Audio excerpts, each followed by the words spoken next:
Hey, I'm Brian Hoang, Hi, my name is Alvin Tran. and we decided to do our project over traffic tracking.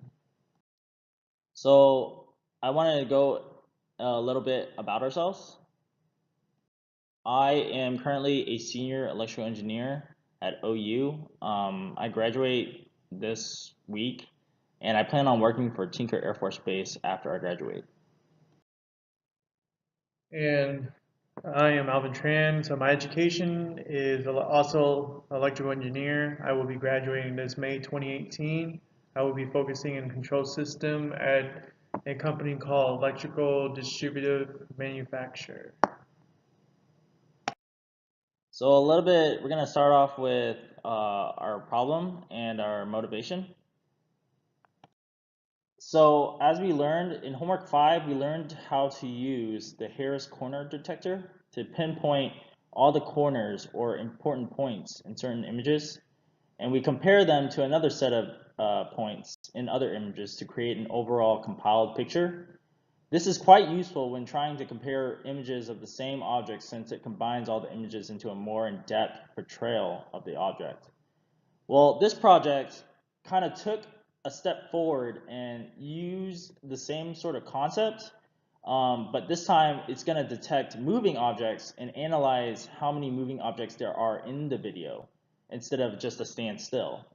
With this ability, I believe that World can track the location or future locations of moving objects like cars, and they could track how many people are actually moving into a certain location, like a population count, and with further study, you could probably find the velocity of each moving object. With this type of software, I feel like the software could help traffic uh, control systems find cars that run red lights or break the law.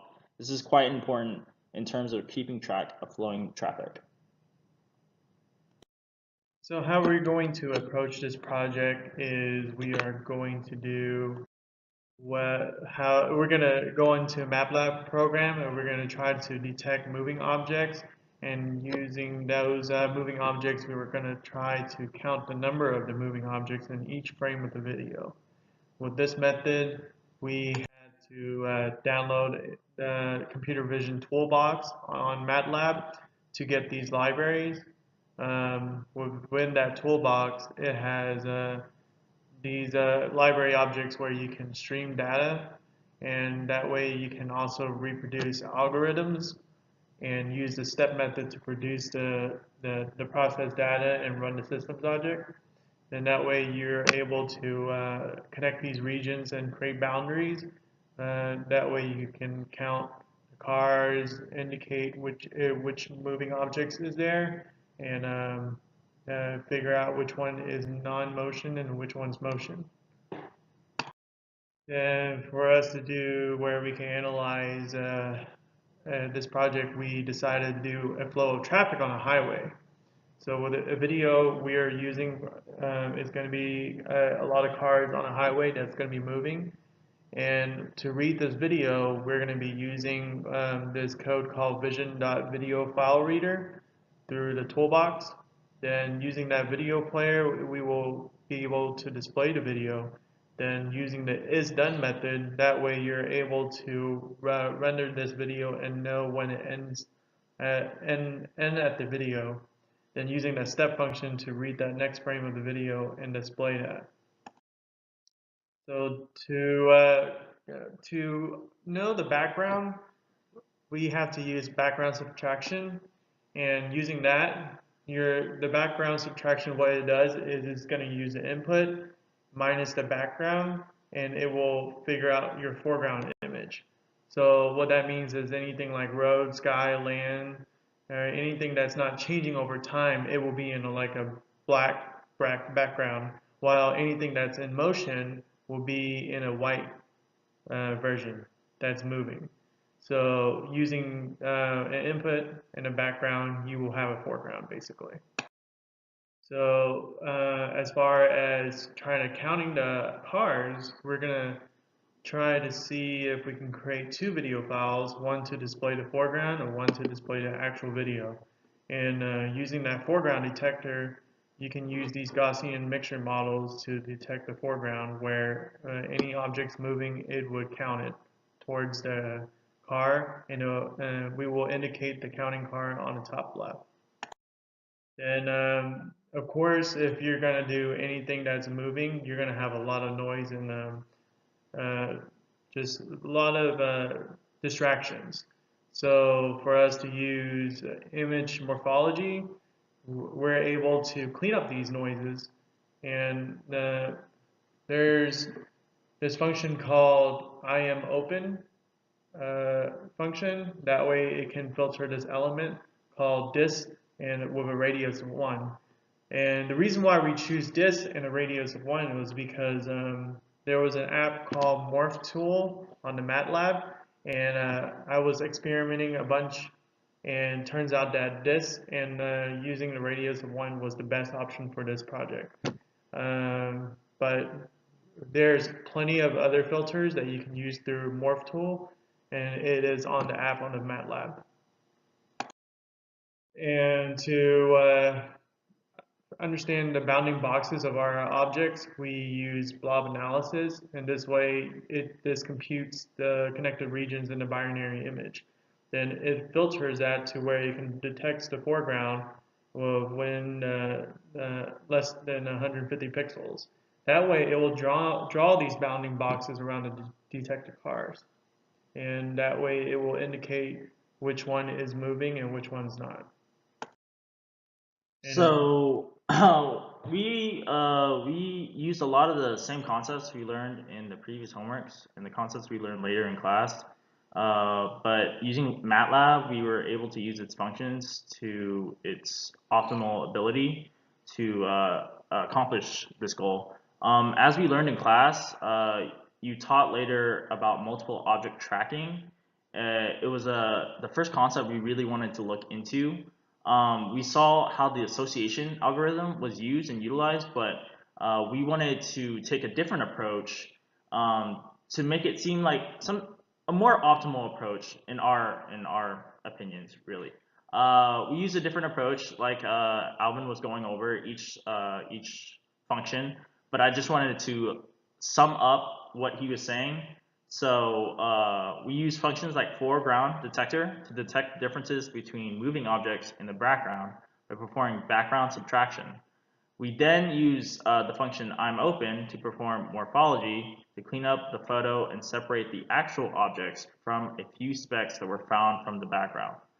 We then went into the function blob analysis to filter out more foreground that could not be filtered out from the morphology. And then the last, we put insert shape to draw rectangles around each object, and we displayed a number count to display how many cars were moving in the image or in that frame. Now that we've gone over our approach, we wanted to show this approach in action. So this is a picture of the background subtraction that we were talking about using the function foreground detector. What it does, it has the input image that or this is actually a frame of the video that we inputted. And what it does is it subtracts the background to result in a foreground photo, which you see on the right. Once that happens, the result goes into the function I'm open. And of course, as you see on the picture on the left, you see many white specks of dot, and that is showing the noise that is everywhere in the video. So with this, we use the function I'm open, or I am open, to perform morphologies to get rid of those white specks, because MATLAB is detecting them as moving objects when they are actually part of the background. And from that point on, it goes to another filter using the function blob analysis. And with that, we also added rectangles or bounding boxes, as you can see. The next slide shows a picture of the blob analysis, filtering out more of those white dots. So therefore, obviously you see that the white squares are obviously moving vehicles. Yes. This is a picture of the actual video, and the rectangle is actually highlighting each moving object with a yellow display number on the top left-hand corner to display the number of moving objects in that video frame. Okay, so basically what you saw was what we did and ran the code through, but now we wanted to show you how it worked and what code we were using throughout this whole project. So with this being said, so remember Brian mentioned that we were using background subtraction through a input and a background, and a background. So what we wanted to do was that we had a file, a video file, and we wanted to use the video reader to read this file. And once we were able to read this video, then we can create a video player using Vision Video Player and Vision and the toolbox where it would create this video player and play it for us. So once we did that, we wanted to use a foreground detector, also known as background detection. And we declared where we can put the image input and the background together, and within how many frames we wanted, and that will produce our foreground. And we want to run the first 75 frames to learn the background, and that way to see how our output wanted to be. Then we display that, and that's how we got our foreground. However, you will see that our foreground will have a lot of noise. And Brian mentioned we needed to clean this out by having a filter. So using morphology that we talked about called I am open, you will see that we also declared the disk, like I mentioned a while ago, and the radius of 1. Using this, we are able to filter out where we can clean up the noise around the foreground. And this will, where I will make a subplot on the left and right displaying the original foreground and displaying the foreground after morphology. And to like tidy it up completely, we wanted to use blob analysis. So the blob analysis, what it will do is it will further the filter on that foreground by detecting any more rejecting blob that was fewer than 150 pixels. So to declare this, we wanted to use blob analysis, and that feature will use where we can compute that background and foreground all together to where we can have a almost near perfect foreground. And lastly, well, I would almost where we wanted to do bounding boxes. So what bounding boxes do is that we look at the frame and we want to indicate any motion, in this case would be cars. To use that, we wanted to detect the foreground pixels. Then we clean up the morphological filtering. Then this way we can use the step function. Using the step function, we can where we can specify the minimum area and compute the bounding boxes. Then once we figure out the bounding boxes, I wanted to use a better visual by declaring a shape around it using a rectangle and using the color green because it's just easy to see and better visual, and declaring that function as called insert shape. And you'll see that a box will come up, which I will show you towards the end how all the output will be. And we wanted to also not only see green boxes, but we wanted to see how many cars are coming through. So I wanted to display the number of cars found in this video frame. So for us to declare that, we had to look at the box and how the size is, then counting it by 1. And this way, using the step function again, we will display the output and on the video player. And I wanted to put it on the top left where it will be in a yellow box, and it will indicate how many numbers of cars is there in the video, and that way it would be able to show how many cars are there. And at the end, I just declare release video reader and writer. That way it would delete the viewer to close once it finishes.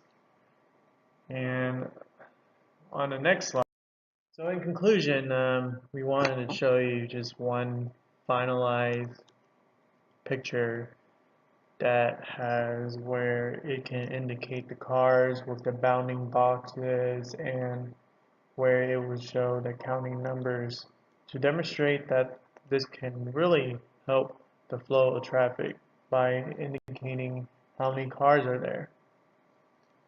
And lastly, the slide. So you'll see that this is our final output of what we wanted to show you on the flow of traffic. There is small noises, but ultimately I think we did a good job on displaying what we wanted to show you. Is that you'll see the bounding boxes on the cars and the counting number on the top left, and that the boxes are only showing on the cars that are moving, while on the non-moving objects such as like the sky, the tree, the grass, they're all non-moving. Therefore, you'll see these boxes are not indicating them. And I will show you on the last slide where we will end off is. I want to just go overall our errors and obstacles that we kind of went through. In the beginning, we were very skeptical about this idea because we were looking at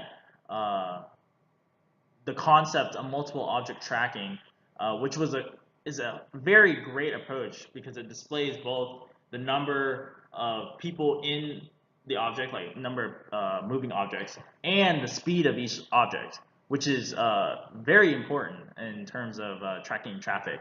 But we decided to go with a different approach. Maybe it would show us a lot different how MATLAB is actually picking up these moving objects and how is it like the process pretty much. And other obstacles that we kind of ran into was that we finding the correct video was actually quite difficult. Each video we found either had too much noise or MATLAB was picking up too much extra movement. Therefore, a good video that could be filtered with MATLAB's functions was quite difficult. And that probably sums up all the errors that we had. So we wanted to say one last thing is to say that this is very applicable to what we would use in a real life world, in the real world, and flow of traffic. So having this, we learned a lot through this project, how they were indicating the flow of traffic through bounding boxes and counting cars. So we learned a lot, and we are grateful that Dr. Chang has provided us this course where it can teach us these certain materials where we can learn where we can use the MLT versus the background subtraction and implement that in our project with a video player and applying our MATLAB skills that we learned throughout the years. And luckily we had the computer vision toolbar, and we were able to use some of these apps and implement these filters on top of what we learned in class with Dr. Chang. So again, we like to thank you, Dr. Chang, one last time, that we appreciate everything you have taught us. Thank you.